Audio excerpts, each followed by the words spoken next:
What's up, guys? Welcome back to Newswave. Now, some stuff happened yesterday, as you can imagine, online. An embargo went up for a game I'm sure most of you guys have been following, Doom. Most people who are really into technology have been following it anyway because it's pretty impressive that it's going to be landing on the Switch. But we did have a few smaller things, but that was like the biggest thing of the day that happened. So let's get started with that. Now, as far as I can tell, the embargo went up sometime in the afternoon, like seriously, like around 12 noon or 1 o'clock. Digital Foundry put up a video early. I think they jumped the gun. They pulled it down. That caused a lot of speculation. Then a bunch of other like random smaller blogs put stuff up ahead of embargo, and it was a mess yesterday. If you were around the internet looking at all the Doom stuff that was popping up, it was bad. It was just random stuff everywhere, and it seemed like people had different opinions based on, I guess, what they saw or what they played or how it felt for them. Now we're going to start by kind of going around the internet and taking a look at some of the opinions that we found, try to pull together some of the facts, and then talk about the biggest topic, which was frame rate. But first of all here, what happened, Bethesda? Where was my invite? You didn't want me to come out there and take a look at Doom? I guess it's not a big deal because it's on the other side. I believe this is in California, so I wasn't going to go there, but still. Then second of all, I mean, Bethesda, seriously, I'm like an hour and a half away from your Rockville office. If you decide to come out with like a Fallout 4 for Switch, or if you start talking about the next Elder Scrolls, I guess give me a call. Seriously, an hour and a half away. All right, but seriously, we found out that Panic Button is actually the one porting. It's a company that's actually porting Doom to the Switch. Now, this, of course, is the same company that is also porting Rocket League to the Switch, which is turning out pretty good overall. And when we found this out, this is again from Digital Foundry when they went through their video, people were a little confused. They thought id Software would be doing it themselves rather than outsourcing it, but no, it looks like Panic Button is going to take the reins here and get this port done, pull it to the finish line, obviously by holiday. More than likely, it's finished up just about, and they're just doing some tweaks and optimization before they go gold and obviously start stamping cartridges and sending them out or getting the download page ready for us to hit the eShop with. But we found out Panic Button's doing it. We also found out a really big tidbit that it's going to be 30 frames per second, which seemed like a downer for a lot of people. I mean, seriously, when people heard that, it was like it was just doomed. Literally, it was doomed. It was unplayable from a lot of people, and that's obviously this massive hyperbole there. It's not unplayable. Let's be realistic here. Now, we didn't find out it was 30 frames per second from Bethesda or Panic Button. No one like that. It mostly came from people who played it and could kind of tell, kind of see that it wasn't the smooth 60 frames per second that we're used to on, say, the PC. I don't even really count the consoles as much because honestly, the Xbox One drops into the 40s range a lot. The PS4 at least is better. It is. But the Xbox One version does drop frames, not consistently, but it's noticeable. I'm more thinking of the computer experience, the PC experience, where it is locked at 60 frames if you have at least a mid-range rig at this point. As far as I can tell, Digital Foundry was the first really place to say it was 30 frames per second. We've pretty much gone from there. Now, we're going to talk about a few other things before we come back to the frame rate, because that's a whole thing on its own. But we also found out it's running at dynamic resolution, as most of us would expect. As different things happen in the game, it will drop resolution. They only played it in handheld mode, nothing with dock. They probably didn't want, honestly, any direct feed capture right now because it's probably not ready for that. They could have been playing an older build at this point for all we know, but there's a reason they show these off in handheld mode, because they know you're just not going to be able to capture any footage anyway. And it's not surprising, again, the Xbox One, the PS4, they all used a dynamic resolution as well when things got pretty crazy on screen. I remember Digital Foundry with Eurogamer did an entire write-up about Doom on the PS4 and the Xbox One last year. You could check that out on their site. But they talked about how the Xbox One actually drops below 900p, and then it's, of course, upscaled when crazy things are happening on screen, just try to keep up. And even then, it'll drop into the 40s. Again, the PS4 is much better, probably because of its much larger memory bandwidth. One of the other really big complaints I could see, other than frame rate at this point, and of course some of the visuals being slightly downscaled, I can understand it, I think we all do, was the Joy-Cons. Now, I saw this on Kinda Funny Games. They talked about it. Apparently, I guess the triggers to the Joy-Cons don't work well with a fast-paced first-person shooter like that. I can't tell you one way or the other because I haven't played Doom on it yet with the Joy-Cons, but they did say using the regular Pro Controller was fine. Now, of course, when you're playing in handheld mode, you're probably going to be using the Joy-Cons. Unless you're a tabletop mode, maybe you set it down, you have the Pro Controller. Yeah, it's fine. We're talking about if you're on the go, which is the Switch's biggest feature. They were saying, I guess, the triggers on the back. I could kind of see what they're saying, but on the other hand, I really haven't had any issues pressing them or anything. I will be testing Doom, obviously, when it comes out. See how that feels. And then it all kind of comes full circle here. Back to the frame rate. Now, this was the hot button topic of the day. People went way ballistic on 30 frames per second. I think a lot of people forget that a lot of games they play on their PS4 and their Xbox One are 30 frames. Now, this is where this is a little different, okay? Destiny 2, I play it a lot on the PS4. Sometimes you guys see me stream it. I do. I play Destiny 2 a lot, mostly Crucible and everything. But here's the thing.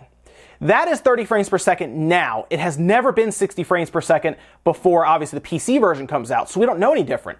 Doom has never been 30 frames per second for the most part. Obviously, if you have a very, very low-end PC, sure, you'll get 30 frames per second. But for the most part, anyone with a decent video card, decent CPU, we've been playing at 60 frames per second this entire time. Even consoles got 60 frames, which is kind of a rarity, obviously. And then here comes the Switch version, and the frame rate is cut in half. Now, I have a video here you can watch where you see in the beginning, it's 60 frames per second. I did this on my computer using the NVIDIA 3D settings. You can actually cut the frame rate down. You can cut basically your 60 hertz monitor down to 30 and then V-sync it, and it will give you 30 frames per second, which you'll see the transition here.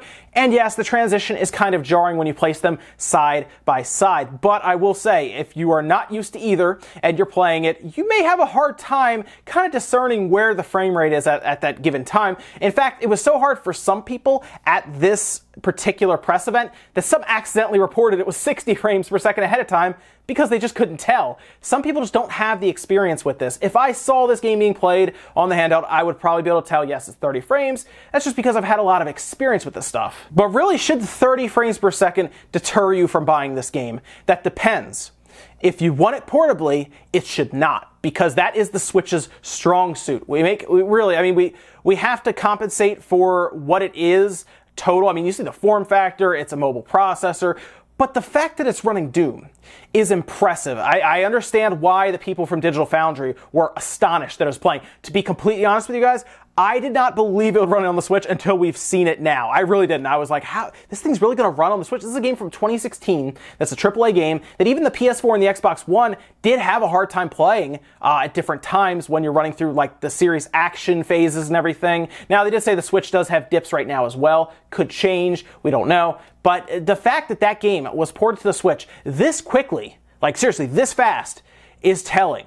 It really is. It shows us that, the Tegra X1 is very, very capable. We've never seen the Tegra X1 push this hard before because it's never had a place to be like in the Switch. It's been in tablets, for example. Keep in mind, guys, a tablet processor is running Doom a year later after it was released on the PS4 and the Xbox One. If that does not blow your mind as someone like me who's really into technology, you probably don't understand what's actually happening here. That's the thing that's amazing to me. A lot of the people kind of really harped on the 30 frames per second, without actually stepping back and taking a look at what's really happening here. This is seriously an achievement in technology with what we're seeing with Doom running on the X1. Now, don't even worry about it being the Switch. Just take a step back and look at the processor. Look at the GPU that's powering this thing. You don't even have to like the Switch. Just understand technology and what's happening. It really is. I'm not even kidding, guys. Take my word for it. It really is amazing what we're seeing here. And I really look forward to Wolfenstein 2. So no, if you want a portable Doom, 30 frames per second, while it's not ideal, I will never tell anyone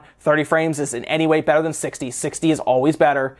It should not deter you from buying it. If you want Doom on the go, if you want a portable experience, if you've never experienced it before and you don't have an Xbox One, a PS4, or PC, maybe you're just a Nintendo person, it's worth it. I would pick it up and play it because it is a good game. And really, while the experience won't be as smooth, it'll still be enjoyable. And trust me, 30 frames per second is by no means unplayable. People are just saying that just to say it and I guess be PC elitists or can't really be console elitist about it because most consoles don't run 60, but you get what I'm saying. It's really not that bad. You can still enjoy it. All right, now that we have that out of the way, because that was, like I said, there was so much to that. It was such a big news story.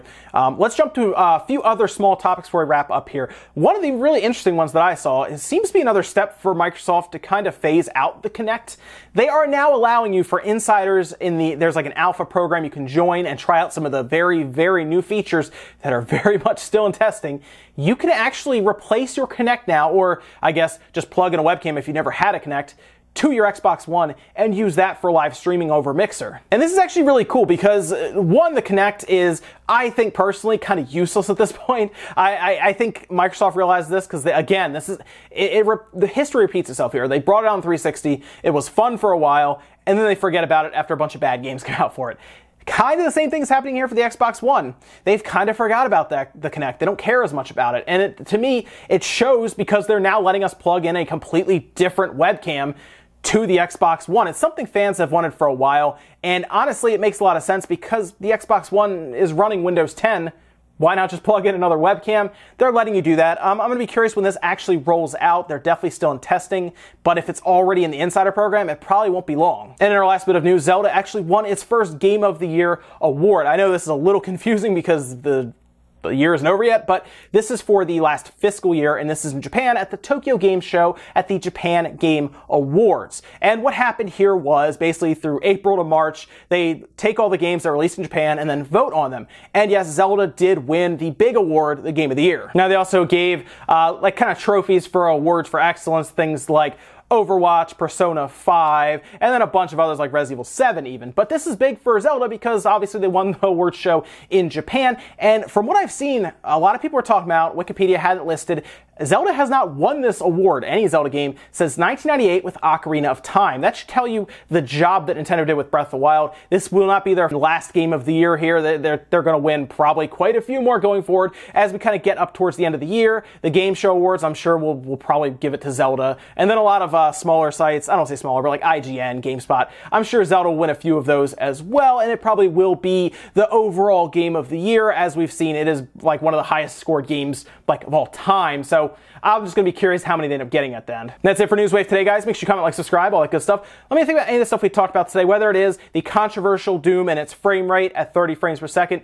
Is it a deal breaker for you? I saw it was for some and not for others. I think it really depends on what you are more interested in, the portability or the frame rate and the visuals. I think if you want the portability, the Switch version is for you, but if you want the frame rate and the visuals, make sure you have a decent computer and go play it on your PC. It makes a lot of sense there. That's kind of what they really built Doom for, and then they had to kind of make it work on consoles and now the Switch. I think the Switch is really interesting to them because, one, they probably saw it as a challenge for the id team and their id Tech 6, and really, two, it's a whole audience they may have never even reached until now with Nintendo. So it's interesting, and maybe it gave them a little experience going forward with Wolfenstein. We'll have to see. Also, of course, let me know what you think about the Kinect and the Xbox One. Do you think this webcam situation where you're allowed to plug one in, is that like the final nail in the Kinect's coffin? Do you think Microsoft just isn't going to do anything with that going forward with obviously the X and then whatever their next series is of systems? I don't know, but I don't think the Kinect is on their radar much anymore.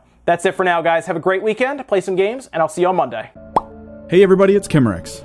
Just a reminder, Spawnwave Media doesn't stop at just the YouTube channel. We also have a Patreon, which you can support and actually gain access to our community Discord from.